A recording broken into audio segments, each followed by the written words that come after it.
Hi అండి, welcome back to our YouTube channel. And మా ఫ్యామిలీలో ఫస్ట్ టైం అది ఎంఎస్ చేయడానికి వెళ్తుంటే మేము వచ్చామండి సెండ్ ఆఫ్ ఇవ్వడానికి. సో వాళ్ళు ఎవరో కాదు, మా అక్క వాళ్ళ బాబు. అండ్ రీసెంట్గా బీటెక్ కంప్లీట్ చేశాడండి. సో ఇప్పుడు ఎంఎస్ చేయడానికి వెళ్తున్నాడు. ఫ్రాన్స్ ఫారెన్ వెళ్ళి జాబ్ చేయాలి, చదువుకోవాలి అండ్ ఒక్కరోజైనా ఫారెన్లో ఉండాలి. ఇలాంటి డ్రీమ్స్ మాత్రం చాలామందికి ఉంటాయండి.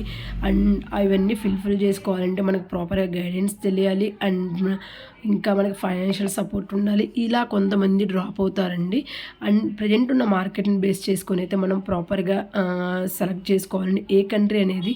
అండ్ వన్స్ ఎంఎస్ అయిపోయిన తర్వాత మనకి జాబ్ మార్కెట్ ఎలా ఉంటుంది, తొందరగా మనకు జాబ్ వస్తుందా అండ్ లేదా H1B అవి పిక్ అవుతాయి. ఇలాగన్నీ మనం బేస్ చేసుకొని అనాలిసిస్ చేసుకొని మనం డిసైడ్ అవ్వాలి ఏ కంట్రీ అనేది.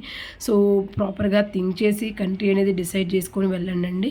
అండ్ ఇక్కడ వచ్చేసరికి మా అక్క వాళ్ళ బాబు అయితే ఫ్రాన్స్ వెళ్తున్నారండి. సో ఇక్కడ వచ్చేసరికి ఎంఎస్ అయిపోయిన తర్వాత 26 కంట్రీస్ అనేది వెళ్ళటానికి అవకాశం ఉందంట.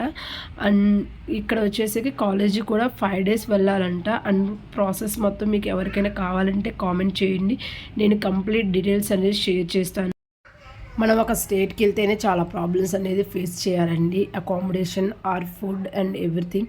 సో మనం ఇప్పుడు ఒక కంట్రీకి వెళ్తున్నామంటే ఎన్నో ఆశలతోటి వెళ్తాము, ఒక ఫ్యామిలీని వదిలిపెట్టి. సో ఇది చాలా కష్టమైందండి. కొంతమందికి అయితే ఎన్నో బాధగా ఉంటుంది. బట్ కాకపోతే మన కెరీర్ కోసమే కదా అనేసి వెళ్తుంటారు. కొంతమంది అనవచ్చండి, ఏమైంది ఇండియాలో నుండి ఏదైనా జాబ్ చేసుకోవచ్చు ఇలాగా.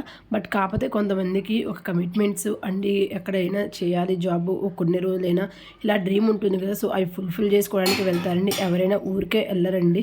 సో కెరీర్ కోసమే వెళ్తారు. బట్ తప్పదు ఇలాంటివి. ఏమైనా ఇన్ఫర్మేషన్ కావాలంటే కామెంట్ చేయండి, నేను షేర్ చేస్తాను. Thank you for watching this video.